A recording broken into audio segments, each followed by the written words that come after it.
Good day everyone, we are Group 3 and today we will be presenting a report about less stress, more care. Each member of the group has prepared a part of this discussion and we work together to make it clear and informative.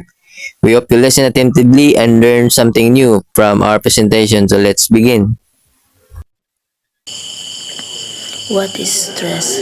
Stress is the physical, mental, and emotional reaction of a person to any situation or demand. Types of stressors. Eustress, which is good stress, motivating, improved performance. Distress, which is bad stress, causes anxiety, lower performance. Example, eustress, school competition, meeting goals. Distress, feeling an exam conflict with classmate. Overall effects. Stress affects the body, mind, and emotion, and unmanaged stress can lead to serious health concerns. Type of stress. By the way, I am Ian Marilago and I am who will be the one to report this part, which is the type of stress. So these are the types of stress. Number 1 is acute stress. Number 2 is episodic acute stress. And lastly, chronic stress. So first, we will talk about acute stress. So sa mga stress, acute stress is stress that happens suddenly and only lasts for a short time. It comes quickly but also goes away quickly.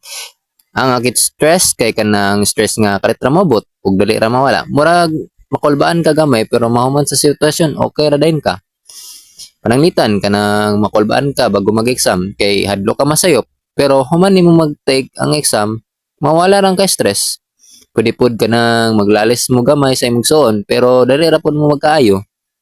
So we will proceed to the second one, which is the episodic acute stress. So stress that keeps happening again and again because the same problem keeps repeating. So ang episodic acute stress kay balik-balik nga stress. Kay ang problema nga imong giatubang mao ra sad pirmi ang nagbalik mo nga pirmi pud ka may stress. Example kanang si ikaw procrastinate.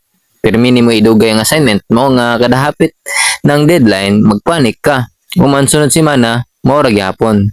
Di pud ka nang sige moglali sa balay kanang dili mo magkasinabot mo nga pirmi ka maka-feel og stress mo na siyang frequent arguments. So we'll proceed to the chronic stress. So chronic stress is long-term stress that does not go away and it makes a person feel tired and stuck or hopeless. So ang chronic stress kay kanang stress nga dugay kayo, dili mawala, maabot ni siya tulo ka buwan, sa katuig. Pero nimo ni siya mabati kada adlaw o makapoy gini siya kay murag dili na mahusab ang problema. Malinglitan nakakasa ng toxic o abusive nga relasyon unya dili ka kabaya kada adlaw nay problema mo nga pirmi ka stress. Another example kay kanang pirmi kulang og kwarta mo nga kada adlaw magunahuna mo unsaon og budget. So in conclusion, mong nakita na to nga ang acute stress kay mubo ra, ang episodic acute stress kay balik-balik ug ang chronic stress kay dugay kayo. Importante nga makaibalo ta unsay klase sa stress para mas dali ra nato ma-manage ang atong mga feelings. How stress affects our body and mental health. Physical effects: headache, sleep problems, weakened immunity, muscle pain, digestive issues. Reproductive effects: irregular menstrual cycles, lowered libido, pregnancy complications. Mental and emotional effects: anxiety, depression, mood swings, poor concentration, emotional exhaustion, low self-esteem. This is all the stress impacts our body and mind in various ways. Physically, it can cause headaches and weaken immunity, and mentally, it leads to anxiety and poor concentration. One of the example is sleep problems. It can cause difficulty falling asleep, or it called insomnia, and also the skin problems like acne breakouts and flare-ups. Good day everyone, I am Kinzin Dado. and today I will be discussing the topic cultural dimension of stress and coping.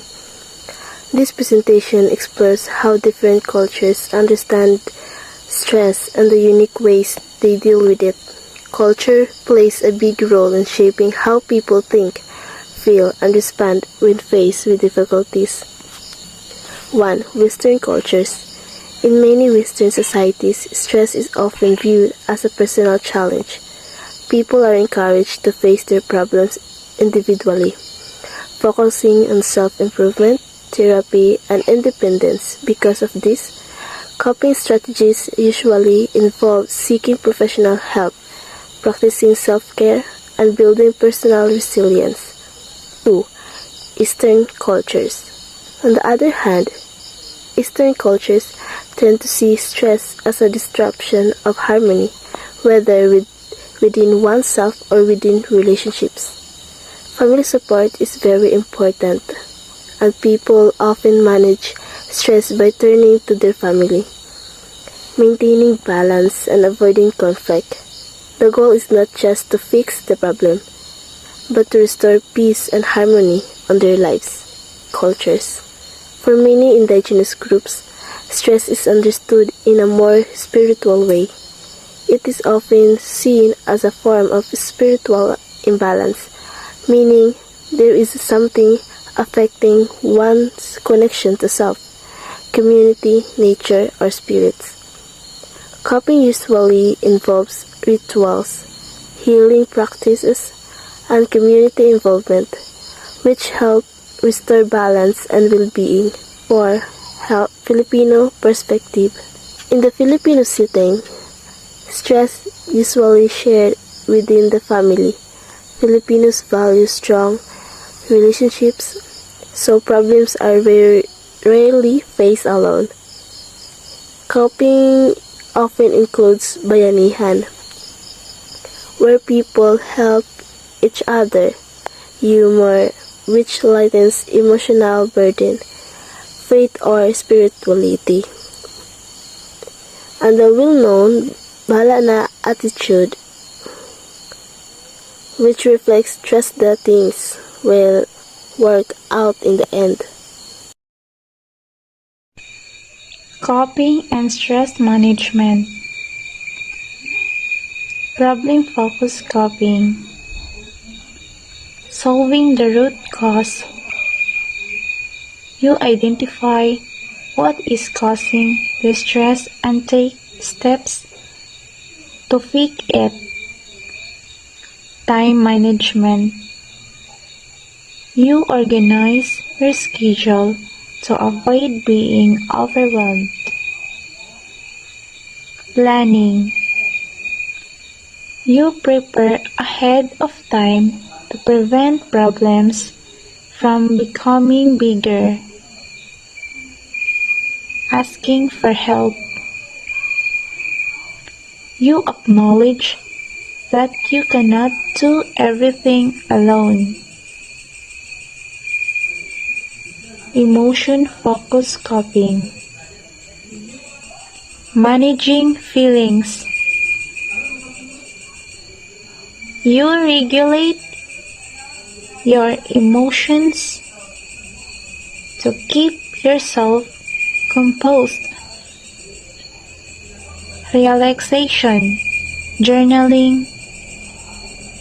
You use methods that relax the mind and body. Writing your feelings help release stress and understand yourself better. Talking to someone. Reframing situation. You share your feelings with a trust friend or colleague, or try to look at the situation in a more positive or realistic way. What is self-care? Self-care is the act of taking care of one's physical, emotional, and mental well-being through balanced activities. It involves engaging in health-promoting behaviors like eating well, exercising, and practicing relaxation techniques. Self-care strategies can promote overall well-being, like physical self-care. So, self-care is like gina-help nimo mong self nga katimanon dili lang sa panggawas kung apil pod sa pangsulod like sa mga mental, imong physical o emotional. So naay strategies ang mga self-care, which is ang physical self-care o exercise regularly, engage in activities like walking, yoga, or any form of exercise that you enjoy. Like sa ang self-care ng physical kay magpo-post bitaw sa imong mga panggawas nga lihok like also paglalakaw, exercise, also yoga para pampuwala sa stress, and eat balanced diet. Focus on nourishing your body with whole foods including fruits, vegetables, and plant proteins, and get enough sleep. Aim for 7 to 9 hours of sleep per night to support physical and mental health.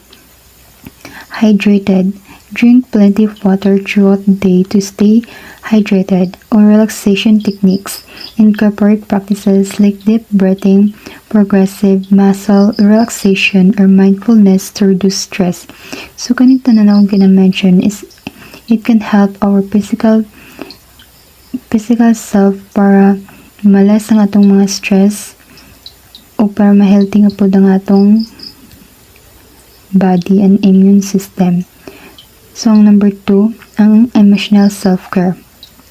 Express emotions. Talk to someone you trust on or write down your feelings in a journal to process emotions. Set boundaries. Learn to say no to things that drain your energy and prioritize activities that promote well-being. Practice self-compassion, be kind to yourself, and avoid negative self-talk, especially during tough times. Engage in enjoyable activities. Spend time doing things you love, such as hobbies, reading, or watching your favorite shows. So, kanang emotional self-care, kay ginatabangan ng emotion nga kuan ng mas kuan bitaw malas bitong imong ginadala, like example ani mag-istorya ka sa mong friends or mga tao nga nagpagaan sa mong kuan imong gibati para malas pud ang ginadala-dala ni mga stress. Apil pud ang kanang paghimo sa mga butang nga mag-happy nimo or mapakabagaan sa mong loob like sa mga hobbies. Ang number 3, mental self-care. Practice mindfulness. Engage in meditation and mindfulness exercises to stay grounded in the present moment. Limit social media. Take breaks from social. Limit social media. Take breaks from social media to reduce stress and focus on real-life connection. Stay organized, create to-do lists or use planners to manage tasks and reduce overwhelm. Learn something new. Stimulate your mind by taking up a new hobby, reading, or engaging in social content. So, kani sa mental self-care, kay ginatabangan mo ang dani mong utok or pangunahuna. Like, kato sa akong pang-mention, kay makatabang to siya para sa imong mental nga pag-cure sa imong mental. Ang number 4, social self-care. Connect with loved ones. Spend time with family and friends who support and uplift you. Seek support when needed. Don't hesitate to reach out for help when you feel overwhelmed, whether from a counselor, mentor, or support group. Engage in community. Volunteer or participate in group activities that promote a sense of belonging. So, kani ang social self-care nga connect with loved ones. Kay kani pod kay gahelp pod ni siya para nang mas ma-socialize bitaw ka sa lain-lain tao para pod makahalubilo ka sa lain-lain, like makatabang pod ni siya pampa care sa pang social. And number 5, spiritual self-care. reflect and meditate. Engage in personal reflection, prayer, or meditation to connect with your inner self and find meaning. So, kung spiritual self ka like, magampo ka, mag-pray, para po ma-reduce ang stress na imo idadala. Kung mag-appeal ka sa mga kaliyukan sa simbahan, practice gratitude. Regularly express gratitude for the things you're thankful for, which can improve your outlook on life. Seek nurture. Spend time outdoors, whether it's hiking, walking, or simply sitting outside to reconnect with nature and find peace. So, need po din nato nga mag-seek sa nature, like mag-spend time sa outdoors, like kanang mga hikings, mga kanang bisan ng paglakaw-lakaw para ma-reconnect po ta sa peace ay sa nature to create peace. Ang number 6 plus creative self-care or engage in creative outlets. Try painting, writing, crafting, or any creative activity that helps you express yourself. Listen to music. So, kani po dayang ng engage in creative outlets kay kanang pag-try sa mga ng mga hobbies nga wala pa nimo na-discover. Like kaning magpag-painting, writing, crafting, or unsay pa mga creative activity nga para maka-express bitaw sa imong kaugalingon. Lalo sa painting, kay pag-drawing na kay na may mga meaning, ang imong ginagamit ka colors, so it can help nga ma-express po ang imong kaugalingon. Listen to music. Play music that makes you feel calm or energize you, depending on what you need at the moment. So, kaning pag-listen nila sa music, it can help din, no, para makalma tong kaugalingon, para po ng kay ang music mong good kay usahay na yung mga meaning at kanang mga lyrics kay kuan bitaw ka pa kuan sa tong kaugalingon, maka-help po siya para ma-stress ang atong malas ang atong ginadala. Create a vision board. Visualize your goals and dreams by creating a vision board that inspires and motivates you. So, kaning kuan ng creation of vision board, mag-create ka sa board like mga journals. Example nimo dan ha, mga journals, isulat nimo ang mga gusto nimo buhaton in the future, o kanang mga imagination, mag-create ka para ma-inspire pod kasi mong kaugalingon. So, kaning self-care, no, it's very important sa tuwang physical health, labi na sa itong mga emotion, mental, labi na karon nga generation nga more on phone gid kayo ang mental health awareness. So, dapat gid ato i-aware ang atong kaugalingon ug kitang tanan para sa atong kaayuhan. So, that's all. Thank you. Good. Self-compassion involved treating oneself with kindness, especially during difficult times. Ang self-compassion na siya tulo ka elements. Self-kindness, being gentle and understanding with oneself.